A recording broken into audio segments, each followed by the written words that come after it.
ज्ञानतिमवक्तस्य ज्ञानञ्जनशलाकाय चक्षुरुन्मिलितं येन तस्मै श्रीगुरवे नमः।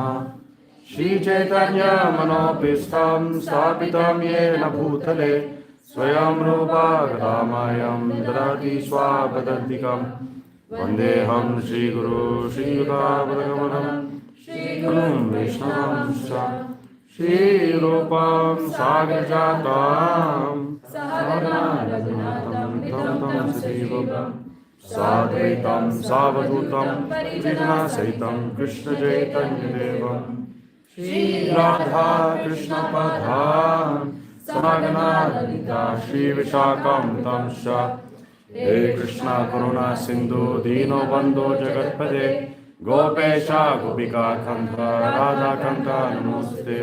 तप्त कांचन गौरांगी राधे वृंदावनेश्वरी वृषभानुसुते देवी प्रणमामि हरिप्रिये। पञ्चकल्पतरुभ्यश्च कृपा सिन्धुभ्येव च पतितानां पावनेभ्यो वैष्णवेभ्यो नमो नमः। श्रीओं विष्णुपादाय कृष्णपृष्ठाय भूतले श्रीमते भक्तिवेदांत स्वामी नामिने नमस्ते सरस्वती देवे गौरवाणी प्रचारिणे निर्विशेषा शून्यवादी पाश्चात्यदेशतारिणे। जय श्री कृष्ण चैतन्य प्रभु नित्यानंद श्री अद्वैत गदाधर शिवाश्री गौर भक्तवृंद।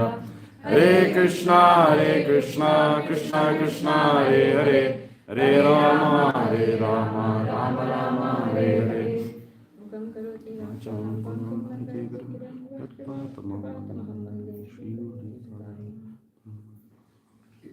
जय जय श्री चैतन्य जय नित्यानंद। जय जय श्री चैतन्य जय नित्यानंद। जय जय श्री चैतन्य जय नित्यानंद। जय जय श्री चैतन्य जय नित्यानंद। जय द्वैत चंद्र जय गौर भक्त वृंद। जय द्वैत चंद्र जय गौर भक्त वृंद। जय द्वैत चंद्र जय गौर भक्त वृंद। जय द्वैत चंद्र जय गौर भक्त वृंद। So we are 23 days away from Gaur Purnima, the appearance day of Lord Caitanya, who is standing before us on the altar on our right side. And I thought it would be nice to reflect on something which I recite every day. A lot of us recite every day, but most of the time I'm mumbling it. I'm doing it quickly while I'm doing the offering. No, I'm doing it. So I can put the offering, take it back fast, and then eat what I've made. That's unfortunately what I do, but hopefully I can change and inspire. Hopefully you all don't do the same thing. But I thought we could meditate on this one verse. Namo Mahavadanyaya Krishna Prema Pradayate Krishnaya Krishna Chaitanya Namne Gaurakrishna Namaha. Now this verse, does anybody know who wrote this verse or who spoke this verse? Kaishori. Rupa Goswami.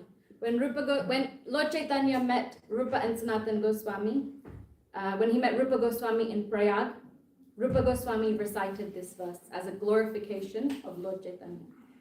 And we're going to unpack it and try to understand why Lord Chaitanya is considered the most munificent, which means someone who is very charitable or charitably disposed.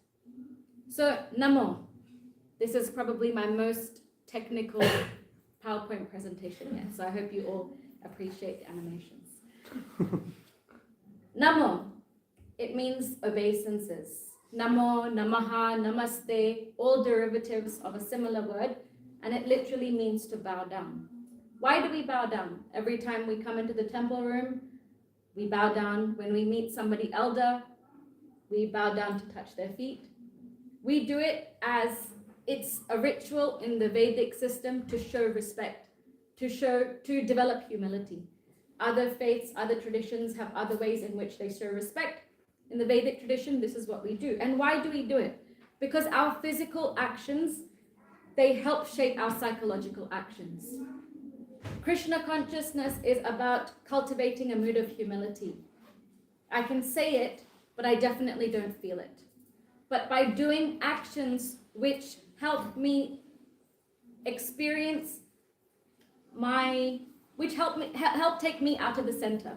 When I'm bowing down, literally, it's not about me. It's about something greater than me.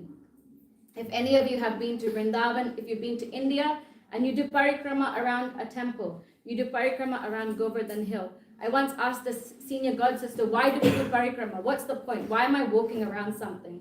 And she said, physically, you're taking yourself out of the center, you're putting something else in the center. So whether you walk around a temple, whether you walk around Govardhan Hill, whether you walk around Vrindavan, it's that physical act. Okay, the physical act won't immediately make you feel humble, but doing it repeatedly, paying your obeisances every time you come into the temple room, it will, over time, help develop that psychological emotion that it's not about me.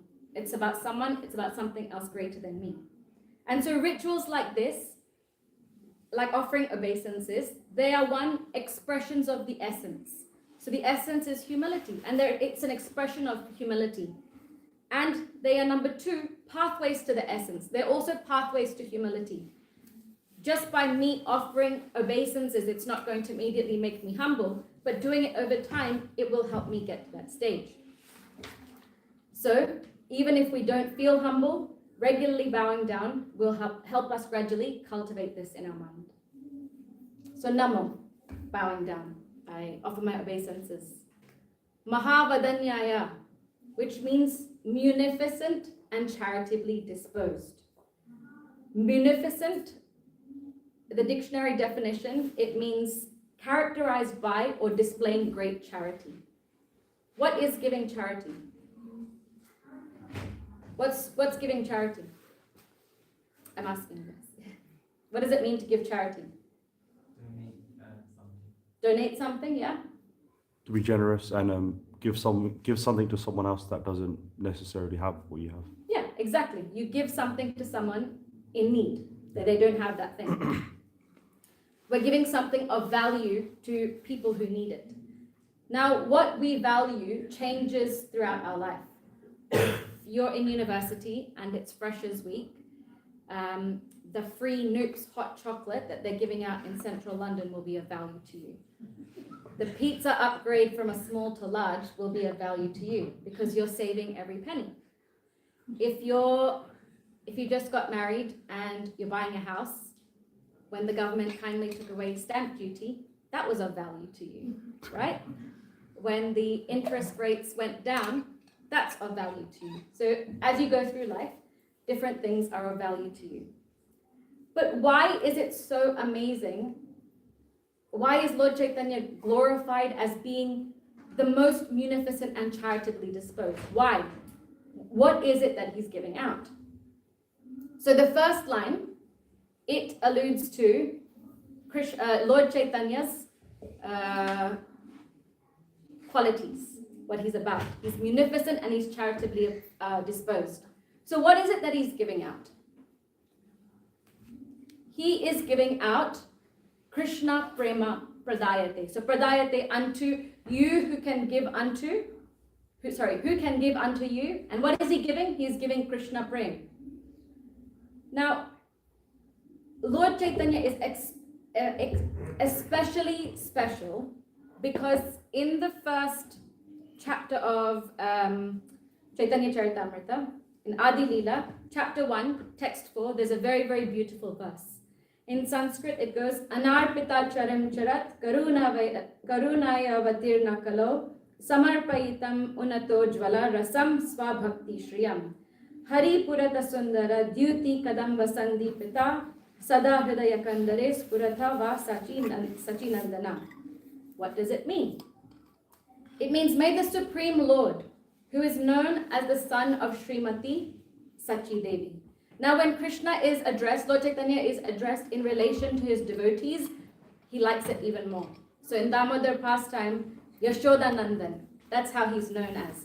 And so he appreciates it more being known through his devotees. So in the same way, we're approaching Chaitanya Mahaprabhu through his mum, the son of Mother Sachi. So may he be transcendently situated in the innermost chamber of your heart. Resplendent with the radiance of molten gold, he has appeared in the age of Kali by his causeless mercy. to bestow what no other incarnation has ever offered before. So what did he come to give? Something which nobody else, which no other incarnation has ever given. The most sublime and radiant mellow of devotional service and the mellow of conjugal love. So Lord Caitanya is giving something for free. Now with Lord Caitanya, he gives and then he asks you for something, right? If you go to a really nice and trustworthy shopkeeper, this happens in India a lot. They might get you, especially if you know them, you take these saris and you can pay me later, right? Especially if it's someone that knows your family. They'll even send the bill to your house. We know one tailor in Vrindavan. He'll send all the clothes to our hotel room. You say, yeah, take it, and then pay me later. Nobody would do that here, right? But this is Lord Caitanya. He's giving, and then he's saying, okay, if you want to give me something back, it's okay. So he's giving something freely. Then I was thinking, when something is given freely, how much do we value it, right? So sometimes we organize some free events and we ask people to register. 10 people will register, but 5 people will show up. Because when you're on the registering end, it's free, I didn't pay anything. If I don't show up, it's okay. I'm not losing anything. When you walk by central London and they're giving out free samples of a drink, you might take a sample, you don't finish it, it's free, it's okay if I throw the rest away. I didn't invest anything in it. So I was thinking, if something is free, I don't really value it. Why are you giving it for free? So when I think with this mindset, there's 2 problems with this mindset. The first is my conception of value. It's wrong. Because I'm placing emphasis on the wrong things in life. It's not that the things that I value are wrong. So what are the other things that I place emphasis on in life? What are the things that I value? What are some things that you value in your life? Good health. Good health. Family and friends. Family, friends.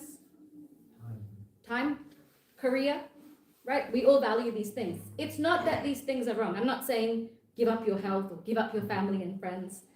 But all of these things will only add value to this one lifetime.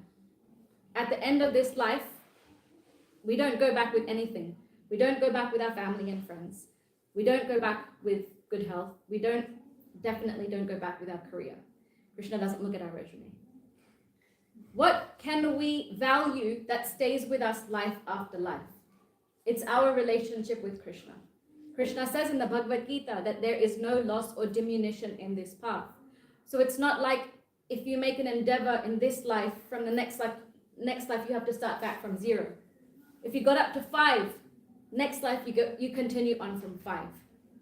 So we should try to value or place more emphasis on that thing which extends beyond one lifetime. So when we change our conception of what it is we value, or when we change our emphasis on what we value, then things start to shift a little bit. Okay, but I know this. I know that I should value my relationship with Krishna. But the truth is, I don't live like that. Because if I lived like that, when I walked out the door tomorrow morning, I'd be chanting Hare Krishna. I'd be telling you all to chant Hare Krishna. I'd be doing my service with a smile. I wouldn't be complaining. I would be all those things all of the time. Not just in front of you, but at home too. But I'm not like that. And why is it? Because I'm conditioned, I'm distracted. So how can I change that? This class is more for me than everyone else. I was thinking that spiritual life is very similar to working on your physical health, right? We know it's good for us. We know eating healthy is good for us. We know exercising daily is good for us. We know eating too much sugar is not good for us. But I don't do it. I don't follow those guidelines. My friends often joke. Some of you know that I have an Instagram profile where I share Ayurveda tips. So they say I've got 2 sides. I've got Niti, which is my birth name, which is Ayurveda, and then I've got Kaishori. So Radharaman has a folder on his phone saying Niti exposed. So all images of me eating un-Ayurvedic food. So I know what's good for me, but I don't do it. The same thing with spiritual life. We know what's good for us, but we don't do it. So we should approach it like our physical health. We know going for a walk every day is good for us. Even if we don't feel like it, we should do it. We know having a light dinner is better for us. Even if we don't feel like it, we should try to do it. We know eating 5 biscuits, 10 biscuits every day is not good for us. So we should try. Even if we don't feel like it, still do it. In the same way, slowly and steadily, working in a disciplined way, work on your own spiritual habits. And those habits, I thought we could break up into 2 different things. One is your association, because everybody knows you are a product of the association you keep. If you've ever been to a retreat, a kirtan retreat, or a retreat where Maharaj is giving classes, after those 3 days, that's all you're thinking about, and you're buzzing, you're on a high. But then you go home and you open Instagram and you hear the latest, song that's trending. It just takes 30 seconds of one song to go in your head, and that weekend of nourishment is gone. I'm speaking from experience, right? So, number 1 is work on your association. Spend time with those who uplift you. After you spend time with a group of people, ask yourself, do I feel spiritually uplifted and nourished? Or was it draining? Did we talk about mundane things? I'm not saying every social interaction you have, you must force Krishna into it. But find ways to naturally weave Krishna into it. Whether you do 5 minutes of kirtan, you read something together just for 5 minutes, and slowly over time that practice will become natural, and that's what you want to talk about. So your association. And then in your own personal practice, your own sadhana. And a very simple thing I like to tell people is every day, think about your 5 senses. Think, have I done something to engage each of my senses in Krishna consciousness? We open our eyes, what are we seeing? What are we reading? What are we watching? Is it elevating me? Is it uplifting me? Is it nourishing me? Is it helping me remember Krishna more? What am I hearing? Am I just hearing the news? Am I just hearing the radio? Or am I trying my best to hear kirtan? Am I trying my best to hear a class? Hearing is really great because you can do it while doing something else. You're cooking, you're driving, you're going for a walk, put something on and listen to it. Our sense of smell. Smell is a bit of a difficult one, but think of, what am I smelling? Is it helping remind me of Krishna? Maybe you can offer an incense every day, offer flowers. Your taste buds, what you're eating, is it Krishna Prasad? Or am I just quickly getting Tesco Club meal deal because I don't have time and I need to have lunch? Or am I taking out the time just to make something simple and nourish my sense of tongue and engage it in Krishna Bhakti? And your sense of touch. How are you engaging your hands? Are you doing something physically for Krishna? Obviously, we can't do something all day. Everyone has to go to work. But think, can I take some time out, 5 minutes in the morning to do a little puja, offer, a lamp, something to Krishna? The key is, even if you don't feel like it, do those things. I remember Shama once asked someone, and they said, what's the best quality to have? And he said, to do things even when you don't feel like it. And I think that's so true, that you wake up in the morning, your mood can change like the weather. Wednesday was nice and bright and sunny, Thursday was utterly miserable. And that reflects in our mood. But if we have this habit of doing things even when we don't feel like it, it will make us so much stronger and so much disciplined. And then what happens is when we do things, even though when we don't feel like it, we become purified. When we become purified, there becomes this balance between what we value and what is of value that matches up. Because previously what was happening is, what I value, it wasn't the same as what is of value. What is of value is my relationship with Krishna.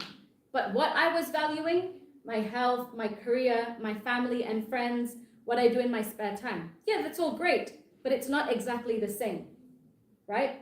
But when I start to put in the work on my sadhana, on my association, those 2 things match up. And then when we value something, automatically we do whatever we can to safeguard it.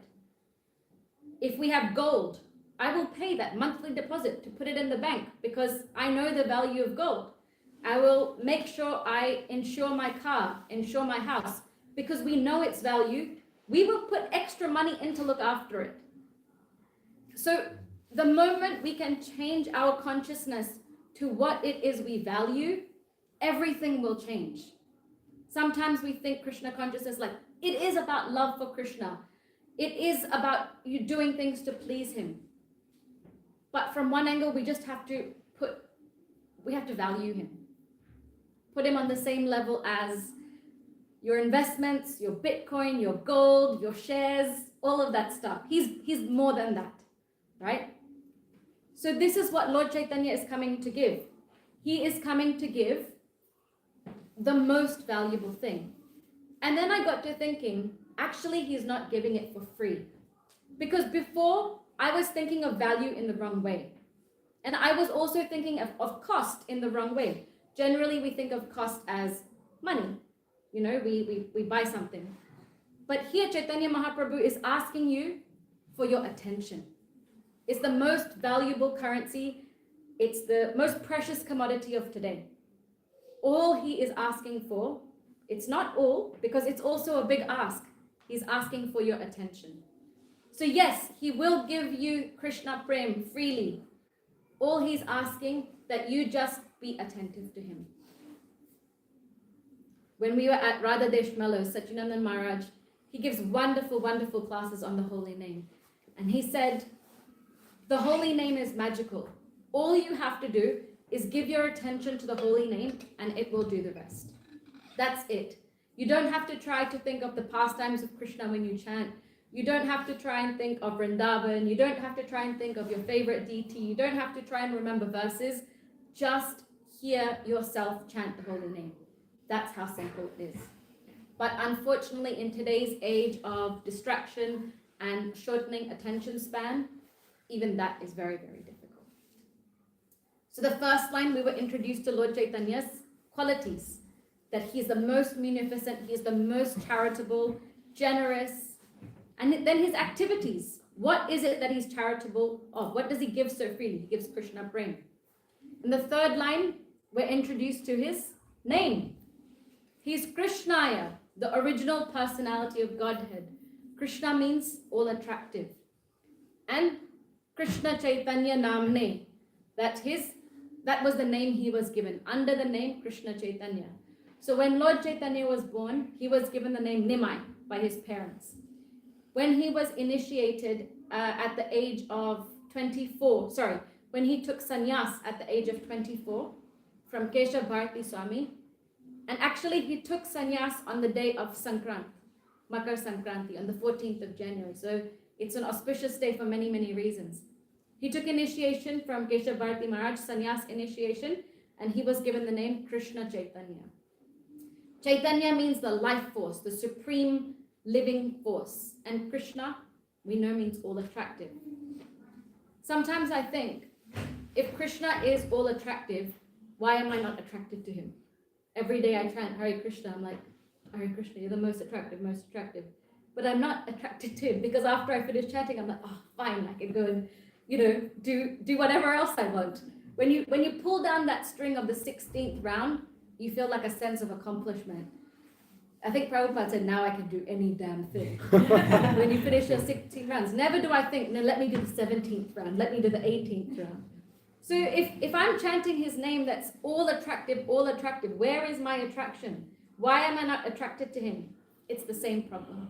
Because I'm conditioned, because I'm distracted. So if you want to develop a relationship with Krishna, if you want to become attracted to him, if you want his name to really be all attractive, and you want to be, and for it to be true, treat your relationship with him like you would your relationship with anyone else you want to be attracted to. When you get to know somebody, what do you do? Find out more about them. How do you do it? Searching the Instagram page. Search the Instagram page. Google them. That's what. Google them. Read about them. Read about them. Ask questions to the right people about them. Stalk them. It won't happen overnight, right? Anybody that has had an arranged marriage, love won't happen overnight. I'm sure it's grown over time. The same way your relationship with Krishna, invest in him. Invest in him. Get to know him. Read about him. Hear about him. Sing some songs about him. You know, you look at romance movies, the guy's like strumming on his guitar to his girlfriend. You can do the same thing to Krishna. Sing, you know, a song to him. In the Nectar of Instruction, Rupa Goswami gives 6 loving exchanges to do between devotees, that you should give and receive prasadam. You should give and receive gifts with each other. And you should reveal your heart and mind in confidence. And you should inquire about others, about their heart and mind. Why don't you do the same things with Krishna? Give him something to eat. You'll get it back, right? Give him a gift.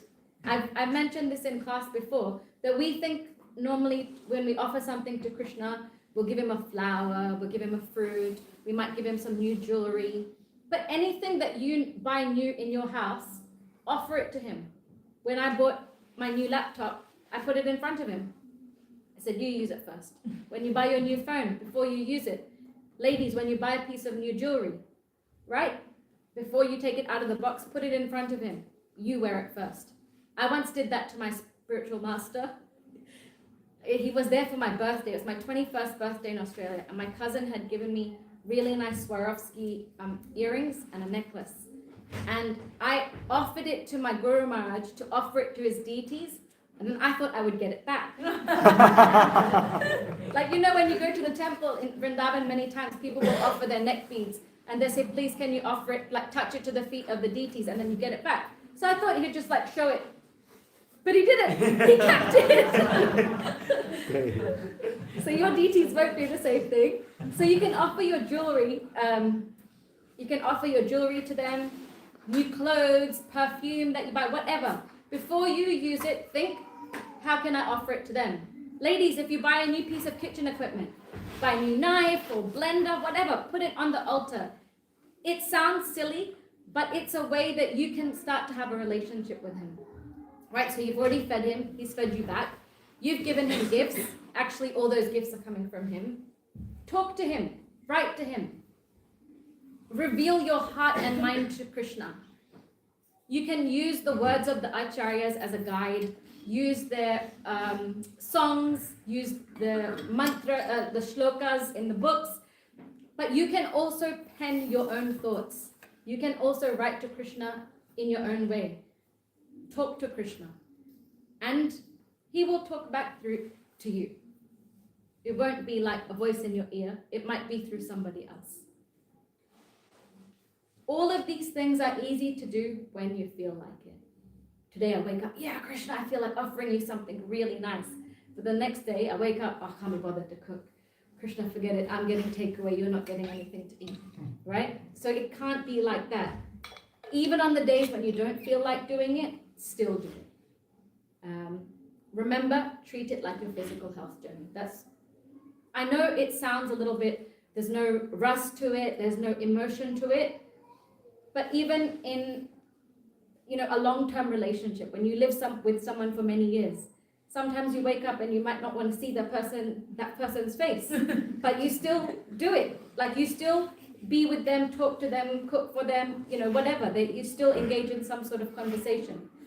So in the same way, why are all the ladies laughing? In the same way, when you wake up and you know, you might not feel like it, still do it anyway.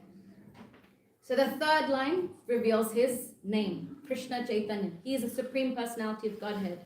He's the all-attractive one, but we have to learn to develop that attraction for him. And you have to, how do you develop attraction to someone? I told you all of those things. But when we find something extraordinary and captivating about that person, then you can't stop talking about them. It's like something on the news, something, you know, amazing happened, something extraordinary happened, and you just, did you hear about that? It was so amazing. But with the news, it lasts for about 2 minutes, and then there's the next hot topic come up. But with Krishna, when we value him, we don't want to stop talking about him, and it comes naturally. And the last line, it reveals something about his form. Gaurat Vishe Namaha, whose complexion is the golden complexion of Srimati Radharani. So we get a reminder of why Lord Chaitanya came. Lord Chaitanya came 500, we say 500 years ago, but I'm sure it's more time has gone on, 500 plus years ago. He came, externally he came for one main reason, to revive love of God through a simple and accessible way, chanting Hare Krishna. And chanting Hare Krishna, it's participatory. Anyone can do it. It's not like in previous ages, only the priest that was doing the arti, he would get the benefit. Everybody else just watches. But in this age, everyone can do it. You don't have to be the priest offering arti. You can be in the audience chanting the mantra and you get just the same amount of benefit. So he shared something with us that was very easy to help develop love of God. But the second reason he came was to experience the love that Srimati Radharani had for Krishna. And I'm going to end there with a very, very short essay. It's written by Dhanodhar Swami, but it encapsulates very, very simply why Lord Chaitanya came. So if everyone can just listen. God's problem, the story of Sri Chaitanya. God has a problem. And it's the same problem that we have. What's the problem? He is not a devotee. What is a devotee? A devotee is one who loves God. And to love means to have a particular relationship with God. Why is that our problem? Because in this sense, we are trying to become devotees. But why is that a problem for God? It's a problem because God doesn't have love of God. It's a problem because God doesn't have love of God. How does God lack that? Love of God is in the heart of his devotees, not in God's. God is the object of such love, the beloved, and not the abode of such love, the lover of God, the devotee. And why is that such a problem? It's a problem because to love is higher than to be loved. To love is higher than to be loved. God is supposed to be the supreme enjoyer, but he lacks the highest pleasure. To love God and to lack love as the giver is a problem. What does God do about that? Surely he can make a solution. Yes, that is the story of Sri Chaitanya. God becomes his own devotee to become complete in his experience of love. And not only does he become a devotee, but he becomes the highest devotee, Sri Radha, at the height of her love, in her deepest feelings of love, her moments of separation from Krishna. So this is why Chaitanya Mahaprabhu came. Because Krishna didn't know what it was like to love Krishna. We don't know what it's like to love our own self. We know what it's like to love other people. Same way Krishna, he didn't know what it was like to love himself. And he didn't understand the feelings that Radharani was going through. So he said, I'm going to come. I will, on the outside, my bodily complexion will be like yours, molten gold, right? Radharani's name is Gaurangi. Krishna came as Gaura. But inside, I will have the mood of a devotee, just like you.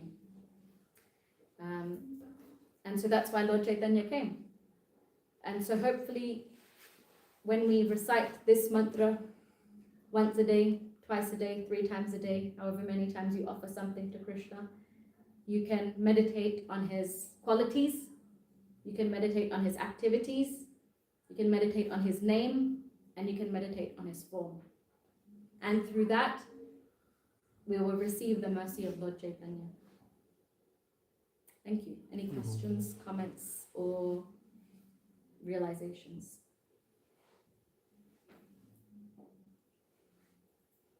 Thank you for a nice class. It's really nice actually. It's good to know about the pranam mantra. Could you give us some information on where Mahaprabhu appeared and where he was born, and if we can visit there and what it's like now? Mahaprabhu was born in West Bengal in the district of Nadia. It's in present day is very close. It's about 3-4 hours from Mayapur, and he was the son of Mother Sachi and Jagannath Mishra. You can visit it today. Beautiful place. It's known as Yoga Peeth. That's where he was born. And there's a big ISKCON temple coming up. It's going to be the biggest temple in the world, the Temple of Vedic Planetarium. And it's coming up right next to there. And yeah, you can definitely go visit it. It's called Mayapur. Thank you. And one thing I also wanted to share, I said at the beginning, the more you learn about Krishna consciousness, the more you realize how little you know. Right? Has anyone ever experienced that? Yeah. When you know that you don't know, that's when you really know. So when I started trying to find out something about Lord Caitanya, I realized I know negative about Lord Caitanya. I don't know anything. To know about Lord Caitanya, you have to read about his life. And to read about his life, we have a wonderful set of books called the Caitanya Charitamrita. Caitanya Charitamrita, Prabhupada actually stopped his translation of Bhagavatam to finish the translation of Caitanya Charitamrita. And Ronnie just told me before that Bhakti Vinod Thakur, so he is the father of Prabhupada's guru. He searched for 8 years. He searched for 8 years for a copy of the Caitanya Charitamrita. You guys don't even have to search for 1 minute. It's right there. Caitanya Charitamrita. So Bhagavad Gita are the words of Krishna. Bhagavatam is about Krishna. Caitanya Charitamrita is the mind of Krishna. It's all about Caitanya Mahaprabhu. And Ronnie is very kindly facilitating, Ronnie and his team, the distribution of sets of Caitanya Charitamrita. Who doesn't have a Caitanya Charitamrita set in their house? Hands up. 1, 2, 3, 4, 5, 6, 7, 8. Ronnie, 8 sets, possibly. Cool. I'll be waiting outside the door. No. Yeah. All jokes aside, get a set, have it in your house, read it. Even if you haven't finished Bhagavatam, you can read them together. It's wonderful. When you start realizing how little you know, it makes you want to know more and more and more. And to know about Lord Chaitanya Mahaprabhu, to know about the person that's giving us the highest value item, free, so-called free. It's all in that book. So I urge you, if you don't already have a copy, please see Ronnie and his team afterwards, and you can get one. If anyone wants to join, we've got an online class on Tuesdays, Okay? 7 to 8. You can see Jai Shri Krishna Prabhu and get added to that class. Any other questions or comments? Yes. Why do you think this incarnation is hidden in scriptures?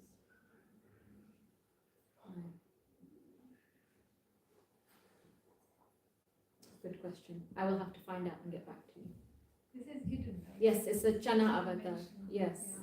Yeah. There's references of Lord Chaitanya in different scriptures, but like you said, he's not openly spoken about.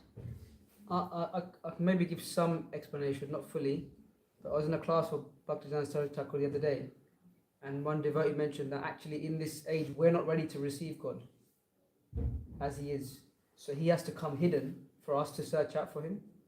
So that's why one of the reasons why he's called the hidden incarnation is because we are not ready to receive him as he is, so he has to become hidden so we can then find him, understand him. Because when we look for something, we're more eager to know rather than something is in front of us. That's all I heard, but I can only share that. Yes. You mentioned that with Krishna we can do say 6 level exchanges. So we can reveal our heart to him. How do we inquire confidentially? How do we inquire from Krishna like what's going on?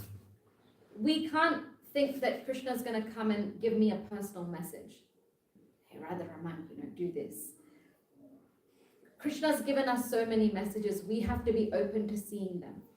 He's given it to us in his books, in his teachings, Bhagavatam, Bhagavad Gita, the way we live our life, the way we interact with other people.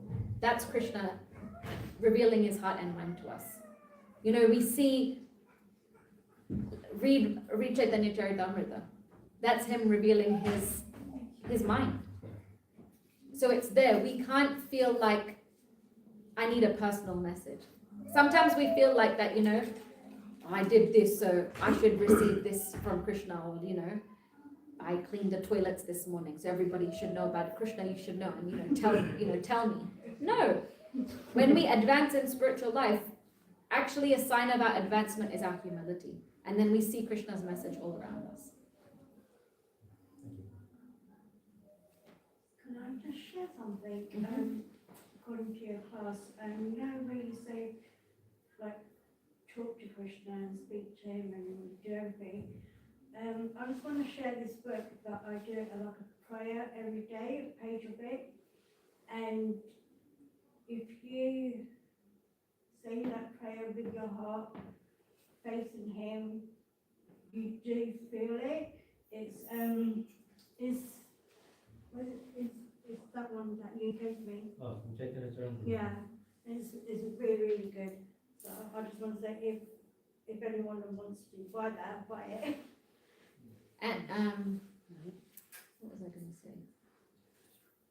Yeah, Another way, like you can talk to Krishna and Krishna talks back to you. I heard a class by Amarendra Prabhu, and he said when you read the purports of Bhagavatam or any purports, before you start reading it, put Dear Radha Raman, then read it, and then put from Krishna.